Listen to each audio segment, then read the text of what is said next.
বর্তমানে বাংলাদেশের প্রত্যেকটা পরিচালক, প্রযোজক এবং হল মালিকদের ভরসার একমাত্র নাম মেগাস্টার শাকিব খান। প্রত্যেকে মেগাস্টার শাকিব খানের সাথে কাজ করতে চায়। অন্যদিকে শাকিব খানের আপকামিং সিনেমা নিয়ে ভক্তদের জল্পনা কল্পনার কোনো শেষ নাই। যেমন শাকিব খানের আপকামিং সিনেমার ডিরেক্টর কে হবে, ওই সিনেমা কোন জনরার হবে, সিনেমাটায় শাকিব খানের লুক কেমন হবে ইত্যাদি। তো রিসেন্টলি মুক্তি পেয়েছে মেগাস্টার শাকিব খান অভিনীত Prince once upon A time in Dhaka শিরোনামের একটি সিনেমা। কিন্তু এই সিনেমা এক্সপেকটেশন পূরণ করতে পারেন। সিনেমাটার গল্প, প্রেজেন্টেশন কোনো কিছুই অডিয়েন্স পছন্দ করেনি। অন্যদিকে আগামী কোরবানির ঈদে আসতে চলেছে আজমান রুশোর পরিচালনায় রকস্টার শিরোনামের একটি সিনেমা। বাট মানুষের মধ্যেই এখন থেকে একটা প্রশ্ন যে 2027 সালে রোজা এবং কোরবানির ঈদে শাকিব খান কোন দুইজন বড় ডিরেক্টরের সাথে কাজ করবে, কে পেতে চলেছে মেগাস্টার শাকিব খানের শিডিউল। তো ইতিমধ্যে পরিচালক হিসেবে নাম উঠে এসেছে মেহেদী হাসান হৃদয়, রায়হান রাফি, হিমেল আশরাফ এবং অনন্য মামুন। তো এই চারজনের মধ্যে কে পেতে চলেছে মেগাস্টার শাকিব খানের শিডিউল। তো দেখুন, অনন্য মামুনের পরিচালনায় মেগাস্টার শাকিব খান ইতিমধ্যে মনে হয় 1 থেকে 2টা সিনেমা করে নিয়েছে। সর্বশেষ অনন্য মামুন আর শাকিব খানের সিনেমা ছিল দরদ, যেটা বক্স অফিসের মধ্যে আহামরি পারফরমেন্স করতে পারেনি, অডিয়েন্সও তেমন একটা পছন্দ করেনি। কিন্তু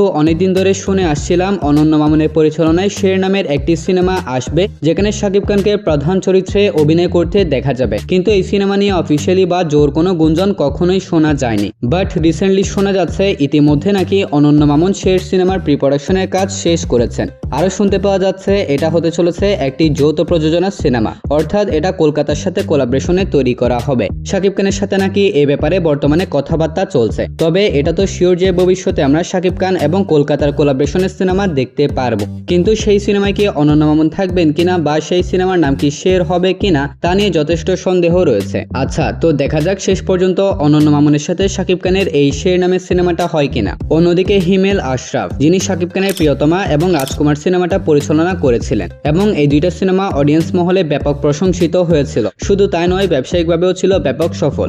আর কয়েকদিন ধরেই শোনা যাচ্ছে হিমেল আশরাফ শাকিব খানের সাথে আবারও জুটি বাঁধতে চলেছেন একটি স্পাই অ্যাকশন সিনেমার মাধ্যমে। কিন্তু অনেকদিন ধরে শুনে আসা এই গুঞ্জন কখনোই আশার আলো দেখছে না। কিন্তু রিসেন্টলি হিমেল আশরাফকে বেশ অ্যাক্টিভ দেখা যাচ্ছে। আর শাকিব খানকে যেহেতু তিনি অলরেডি 2টা সফল সিনেমা উপহার দিয়েছেন, তাই তিনি শাকিব খানের কাছে এবং শাকিবিয়ানদের কাছে একটি ভরসার জায়গা তৈরি করে নিয়েছেন। তাই হিমেল আশরাফের সাথে শাকিব খানের সিনেমা অবশ্যই ভবিষ্যতে আমরা দেখতে পারবো। অন্যদিকে রায়হান রাফি, যিনি শাকিব খানের তুফান এবং তাণ্ডব শিরোনামে 2টি সিনেমায় ইতিমধ্যে পরিচালনা করেছিলেন, এবং এই 2টা সিনেমা ছিল ব্যবসায়িকভাবেও ব্যাপক সফল। তুফান সিনেমার এন্ড ক্রেডিট সিনে তুফান 2 এর অ্যানাউন্সমেন্ট করেছিলেন পরিচালক রায়হান রাফি, এবং তখন থেকে অডিয়েন্স ডিমান্ড করতে শুরু করে তুফান 2 কখন আসবে। তাছাড়া বর্তমানে ঢালিউডের অডিয়েন্সের মোস্ট ডিমান্ডেড সিনেমা হচ্ছে তুফান 2। রায়হান রাফিকে একাধিকবার তুফান 2 সিনেমা নিয়ে জিজ্ঞাসা করা হলে তিনি সরাসরি এই সিনেমা কখন আসবে সেই ব্যাপারে কিচ্ছু বলে নাই। কিন্তু গত কয়েকদিন আগে প্রিন্স সিনেমার প্রেস মিটের মধ্যে শাকিব খানকে বলতে শোনা যায় হবে নাকি 2027। তো শাকিব খানের এই কথা শোনার পর অনেকেই ধারণা করছে হয়তো 2027 সালে আমরা তুফান 2 দেখতে পারবো।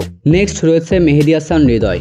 শাকিব খান অভিনীত বরবাদ সিনেমার মাধ্যমে পুরো বাংলাদেশ জুড়ে হইচই ফেলে দিয়েছিলেন পরিচালক Mehedi Hasan Hridoy. Large scale big presentation, never seen before look, চমৎকার গল্প, অ্যাকশন, ভায়োলেন্স সবকিছুর সমন্বয়ে বরবাদ ছিল একটি পরিপূর্ণ সিনেমা। এবং এই সিনেমাটা অডিয়েন্স এতটাই পছন্দ করেছিল যে অডিয়েন্স এই সিনেমার বক্স অফিস নাম্বারকে একটি বিশাল অঙ্কে পরিণত করে, যা হচ্ছে 83 কোটি টাকা। ইভেন বরবাদ এখনো পর্যন্ত বাংলাদেশের সর্বোচ্চ আয়কারী সিনেমা। তো বরবাদ সিনেমার এত বড় সফলতার পরপরই মেহেদী হাসান হৃদয় শাকিব খানকে আরো একটি গল্প শুনিয়েছিলেন, কিন্তু আনফরচুনেটলি সেই সিনেমাটা হয়ে ওঠেনি। দেন মেহেদী হাসানকে বলতে শোনা যায় তিনি শাকিব খানকে নিয়ে একটি ট্রিলজি সিনেমা প্ল্যান করেছেন, অর্থাৎ 3 পার্টের একটা সিনেমা যেটার কাজ একসাথে শেষ করা হবে। বাট এখন মনে হচ্ছে এই সিনেমাটা ভবিষ্যতে আমরা দেখতে পারবো না। কিন্তু গত কয়েকদিন আগে আবারও প্রেস মিটের মধ্যে মেহেদী হাসান হৃদয় শাকিব খানকে বলেছেন তিনি এমন একটা গল্প রেডি করছেন যেটা বরবাদেরও বাপ হবে। ব্যাপারটা নিয়ে সোশ্যাল মিডিয়ায় যখন গরম হয়ে গিয়েছিল তখন মেহেদী হাসানকে দেখা যায় মেগাস্টার শাকিব খানের বাড়িতে। তো বর্তমানে মেগাস্টার শাকিব খান যেই নতুন বাড়িটাতে আছেন সেই বাড়ির একটু দূরেই রয়েছে মেহেদী হাসানের অফিস। এন্ড গত কয়েকদিন আগে মেহেদী হাসানকে শাকিব খানের বাড়িতে দেখা যায়। তারা প্রায় 3 ঘন্টা আলোচনা করেছিলেন।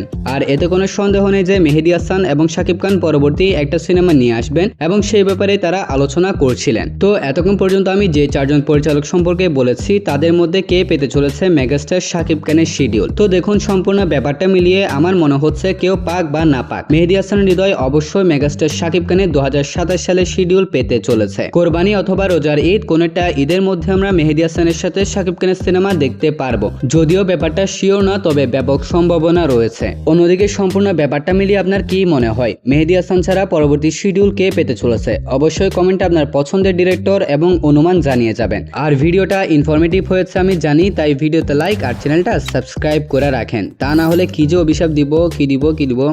তো যাই হোক, আমি এমন একটা অভিশাপ দিব যে ভাই আপনি শেষ হয়ে যাবেন। তাই ভিডিওতে লাইক আর চ্যানেলটা সাবস্ক্রাইব করে রাখেন। তাহলে দেখা হচ্ছে পরবর্তী আরও একটি ভিডিওতে। ততক্ষণ ভালো থাকবেন, সুস্থ থাকবেন, টেক কেয়ার, আল্লাহ হাফেজ।